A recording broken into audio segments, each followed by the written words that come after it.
longer. How can you not know? The waves are in the melting snow. Revolution's so far from here. As the days get longer, how can you not know? The waves are in the melting snow.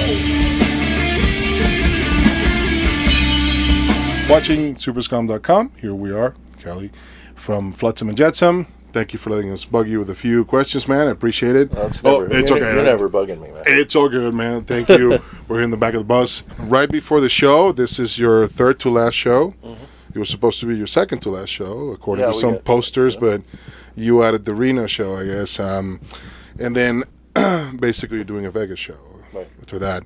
So aside from, of course, the unfortunate event of Overkill dropping, it's a late drop from the tour. Bobby's, fight with pneumonia and all that.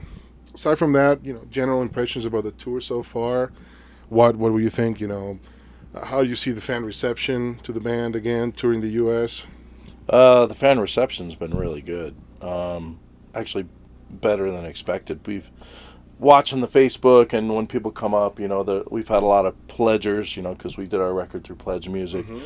People saying they're going to drive, from another state to come see us. I mean, we've really had an overwhelming, great response, to being back out, because this band, the way it is now, actually hasn't toured since 1995 with the Megadeth tour, and they did tour in 2001, but they didn't have AK, so it's been a long time, and they're really drinking it up, No, it is. Good. It's good to see you guys back on the road. Awesome. It's been a while, man. It's been really fun. I mean, every night after I get off stage, our main plan is getting back connected with our fans. Yeah. I go right off stage to the merch booth and, sign autographs and, let people know, hey, we're here, And it is, and it's a question that I have here because I know it's very meaningful, but, you haven't toured in some specific markets, the U.S., Denver, of course, part of that, being part of those markets that haven't seen you guys for a while. How important do you think this tour's been for FLOTSAM JETSAM? It's all been important from the very start, like when I got back into the band. It was about reestablishing a certain, I'm trying to think, level that we had lost for a little while there, gaining back that time frame of not being on the road and wanting to connect with the fans. So it was all about reestablishing across the board. And I'm sure you're looking for new fans as well. I've noticed a lot of new younger fans. It's been really great to see some of these younger kids come out, and they're just like, I've been listening to you for 4 or 5 years, and they're young. I mean, most of our fans prior were older fans, Did you get to play, or do you get to play some of the new songs for this tour, for the upcoming album, which we'll talk about, When we started the tour, we only had a 30-minute set, so we kept that real tight. We opened with Ugly Noise. We might play one other song. Okay. And then when Bobby got sick, we got opened up to an hour, like tonight's 45 minutes, because sometimes they'll throw a local on to kind of fill the gap. So we get 45. So right now we're playing 4 songs. And we're doing Havoc, I think, tonight. Which is local for us, but never heard national of act. Yeah. Oh, really? Okay. Yeah, I'm an upcoming thrash metal band, really good as well. So I'm glad you're sharing the stage with them, and they were able to pull that one off. For pretty much. They got the Overkill colors, we noticed. Yes, black and green. They do a lot of the green stuff, but yeah. So 4 songs right now. We open with Ugly Noise, and then we do like Giddy Up, Play Your Part, and Motherfuckery. This is the upcoming album that's going to be released in April. It is your 11th studio album. Mm-hmm. Pretty much, it's called Ugly Noise. It's going to be released via Metal Blade Records in the U.S. So, first, you're back with Metal Blade. So, how did that happen? How did it come about? Well, it was a long process. While we were doing the Pledge Music thing, we were trying to figure out, are we going to do this ourselves? Or we're not going to do it ourselves? Are we going to... and it's a distribution deal. It's basically FLOTSAM with Metal Blade. We had other offers from other labels, and it just came down to who's always been there for us, who's always been, through our 30-year career. We started with Metal Blade, You know, we did a bunch of records with Metal Blade. We know Brian. He used to live in Phoenix. Absolutely. You know, and it just came down to an obvious choice for us. You know, they're the guys who believe in us. They've had the same staff for 30 years. They've been around for 30 years. You know, you look at the track record and you go, what am I thinking? You know, I got to go with Metal Blade.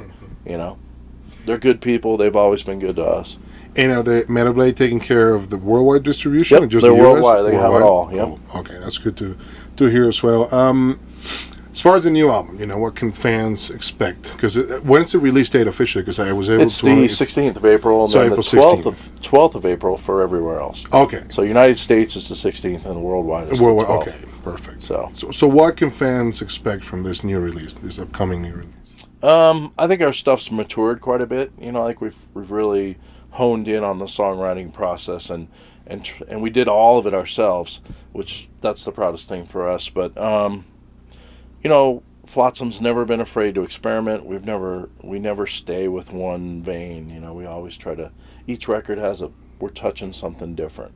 You know, like Motherfuckery's kind of industrial, and then you got Play Your Part, which is kind of a down the middle rock song, and then you got Rabbit's Foot, and I mean it has enough to touch everybody. You know, I some people I know pledged, and they didn't really like metal. You know, they didn't know you doing that, I'll do that, you know, and they had no idea. And then when they got their record, I was like, so what do you think? And they're like, well, it's kind of heavy, but there's this one song. You know, everybody seems to turn to Rabbit's Foot. You know, it's kind of the one song that's going to bring us across to more fans. You know, our goal is, you know, we have our base fans. We've always had our base fans, but we want to reach as many fans as possible. You know, it seems like that's the one thing that we've never been able to do is cross over to the mass. It seems to be a pocket that we've stayed in for, you know, and it's been 30 years. You know, we want what Metallica has. We want, you know, that kind of success. So we've taken the risk to go there, you know, to write what comes to us and not be afraid of it, you know what I mean?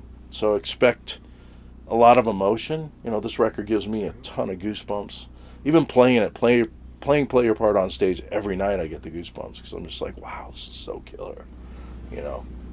And what is the concept behind the album? At least, you know, the title, what does it mean? It's not really a concept lyrically record. It was just, that was the song that we wanted to choose. Because Ugly Noise, it's kind of what it talks about, you know, like we play metal and a lot of people think that's ugly noise, you know, but look at the life we get from it. I get to go on a tour bus, I get to go on tour, I get to meet with all my fans and friends, and I get to make a little money, I get to have some fun, you know, but there's those people that just judge us automatically, you know. That's why the lyric says ugly noise, beautiful life, you know. It's like, so it's good. It's just about different themes, and yeah, when I meant concept, I just meant, you know, like basically what themes are you dealing with in the new album, and it's good to see that, you know, at least you have a lot of it's about, you know, there's some relationship stuff like Motherfuckery, you know, it's about a chick and a guy, and, you know, Play Your Part is AK wrote that when he was watching one of those hunger commercials, you know, where they're trying to get you to pay to help to feed the hungry, you know, play your part, you know. So it kind of goes and touches through all different aspects of life. No More Nightmares from AK? No. Okay. Just checking. No. Yeah, we care about the psychological health Yeah. of Eric as well. As far as the new album, any plans for any promotional videos being produced for this album? Right now we've been recording the whole, you know, like we have GoPro cameras and we've been recording all different parts of the stage, and you know, we're hoping that we get enough footage, you know, on and off the stage to put like maybe a DVD together or something like that, you know. And Metal Blade and us haven't started talking about it, but you know, there'll probably be a video at some point. It's kind of I don't mean this in a negative way, the question, but like you said, what specifically, and you've touched about some of these points, what specifically is Flotsam and Jetsam trying to prove with this new record? You know, you're back, you want the success, you want to show the fans what you're about, the evolution of your music, the maturity of the band. What else, if there's anything else? I mean, there's plenty, of course, but yeah, you kind of hit most of that. It's, you know, we are back and we are trying to establish a higher level. You know, we're trying to go for the highest level possible. We're up in the ante, and the music, we're up in our ante in the show, you know, all across the board, the production, the cover, you know, everything that you hear from the record to the stage is we're up a level. You know, we're pushing it everywhere we can, you know, to bring it to the next level.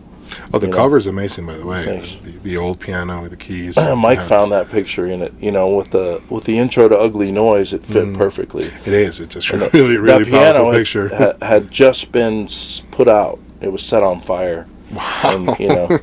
You have been talking recently with us about this pledge music, and I wanted to ask you, because it's kind of an original concept. For this new album, for Ugly Noise, you came up with a campaign to raise the funds, right? For the new album through Pledge Music. So how does this process work? I mean, how did you do it? Was it successful? Obviously, you know, we're sitting here discussing it. Probably it was very successful. But for the people that don't know, what is this Pledge Music? How does the process work? And how was it for the band to actually use this? Well, Pledge Music actually started in Europe. And I was talking with our accountant when I got back into the band, because I'd looked at what had happened since I'd left and what we did before, and the music business had changed so much, and I was like, how can we do this? Because the labels really, you know, labels are good, but even like Metal Blade has changed their structure because the market's changed so much. You know, what's the best thing that we can do for ourselves? And there's Kickstarter, which is similar to Pledge Music, but it's Kickstarters for movies, for inventions, for everything. You know, there's not one specific thing. And so you can get lost in that. You know, just going to, hey, let's go to Kickstarter, and there's 40 things that can throw a fan off. You know, Pledge Music is all music. That's all it's about. And the fans actually become the record label. You know, we say, you know, we set a goal when we start the project, and the fans just see a 0 to 100%. And we offered like signed CDs, signed double vinyl with, you know, we had Newstead sign some stuff. We had some exclusive shirts. I mean, all these things that we sold, and there's 5,200 plus bands on Pledge right now. So the fans buy stuff, or it's $10 minimum pledge, and they get the download. If they buy more, you know, if you buy a signed CD, you still get the download. So it was basically about how can we get ownership of our music and, you know, not have a huge debt, you know, because what happens is we set a goal, we reach the 100% goal, then we get to make our record. When you give the fans what they paid for, there's no debt left. Their debt is giving them the album, giving them the shirt, giving them the things that you said you were going to sell them. So with, you know, with a record label, usually you're in debt, and that never gets recovered because of the way it's set up. It's kind of like signing your W-2 when you go to sign taxes. You know, you'll never overcome, you know, you've given up your right to your publishing, you've given up your right to copyrights and control. This way we get to keep our control. We own the publishing. You know, that way we made the choice, hey, we want to distribute the record. We don't want to give it to Metal Blade because it's our music. So let's you have let's have them with those issues right. as well. Any band who's ever made a record has that. I think with Elektra there was an issue, and you couldn't reissue one of the albums because of those legal issues. Yes, of course. Yeah. So I mean, you know, you pay back at the same rate you get paid. So if we get a 15% royalty rate and we advance $100,000, they get 115% more or less, because they get that 15% plus they already made the profit. So we're paying them back at the same rate. It takes forever. It's a good concept that you guys do this, and it's a whole new dimension for fan interaction. In this case, you know, I help Flotsam record their new album. Practically, a lot of fans can say that. Plus, they get the goods. When they get to log in, we make videos. We upload videos, that's awesome. updates that say, "Hey, look, we're in the studio. We record us in the studio. We upload it." They ask questions. They're interacting with us while we're doing the record. So, you know, as a fan, I mean, when I was a kid, I had no idea what you were doing to make a record. I just got my vinyl and put it on, and that was all I had.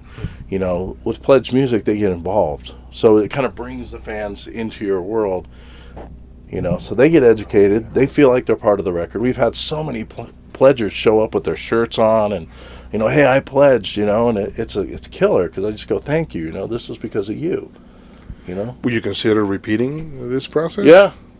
Good. Yeah. Good. I mean, it's good it's to let the fans know that they can contribute again. yeah. And Well, those that's kind of the kind of maybe thing didn't. we counted on was if it works, we'll be able to do it again because all those fans have faith because we sent out their stuff. Everybody got what they paid for. Everybody enjoyed what they got. So of course they're going to come back, and they're going to tell their friends. And you're talking about this new process with Crowdsourcing is what they call it. Crowdsourcing. Much, yeah. There you go. It's an excellent term. At the same time, you're talking about reestablishing yourself musically, your presence, touring around, and all that. You have old school fans, you have new fans coming to your shows, and at the same time, a little bit of the band's history has been, not necessarily in a negative way, but a revolving door type of history when it comes to musicians in the band. Now the band, you're back. Actually, you're not the only one who's back. Right, Mike. You're back. And at the same time, how do you think that affects the band? I mean, musically or for the new goals that you have? I mean, what can you say to fans? Hey, we are here. We're not going to be doing the same thing. Not a bad way, once again. What do you attribute that type of history of the band in some type of assurance of, for the future, if you will? Well, if you can. The thing is, no matter who's been in the band's always been here. Okay, it's good. just changed flavor. Like The Cold was written solely by Mark Simpson, which totally changed the view of the band at that time. And, this one's written mostly by Mike Gilbert, with all of us interacting. Kind of lost my track there. Collective effort. This time. The kind of thing that we looked at, like Jason Ward's not doing this tour, and we're sad about that, but, we all have stepped out. Like I stepped out, Mike stepped out, AK stepped out. And if the music's good, it doesn't matter who's playing it. You know what I mean?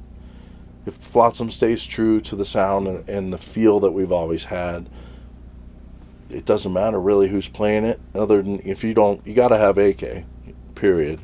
I think the core, what we have, we have a new guy playing bass and he's on the tour, and we'll see where that goes. But the music's always been there. People always focus on Doomsday because Jason was on there, and it's like, well, that's only 10 songs. We have 100. Yeah, you got 10 more right. albums at this point. So yes, absolutely. What are the future plans for the band after Ugly Noise comes out? Well, yeah, that's the thing. We're waiting for Ugly Noise to come out, and basically our plan is to tour as much as possible to find whatever. We've got a lot of tours we're submitted for right now. Like I said, we haven't been to South America. I really want to go there.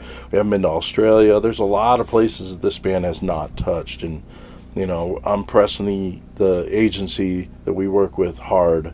We need to get to these places. We need to reach these people. And you were very successful in Japan. It's another market that right. definitely probably love the band's to see only you been back. there once. Exactly, So and that was a very successful tour.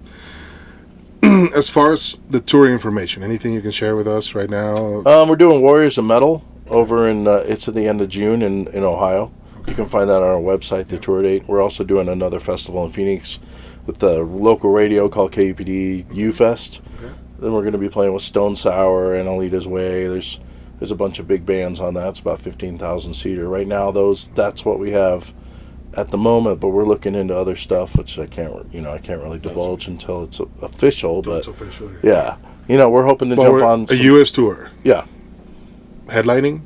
Not yet. Not yet. Not yet. Okay. That's a build. We got to rebuild. That's kind of what we're doing. We're rebuilding and reestablishing. Like this is kind of like a warm up for us. This Testament tour. It's like we get 30 minutes, we kind of get back into the groove of doing the tour thing, kind of get back together with our fans, kind of just rev the engine up, kind of get it going.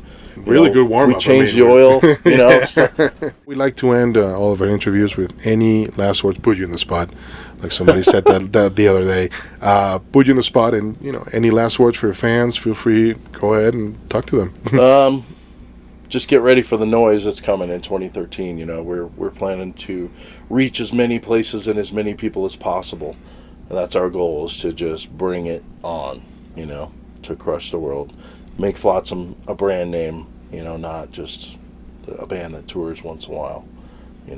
And it is a brand name, Joe. There's a lot of fans out there, you know, it's been really including good. all of us here. It's just, we're following you guys for a very long time. Plus, it's nice to talk to somebody that says the word vinyl.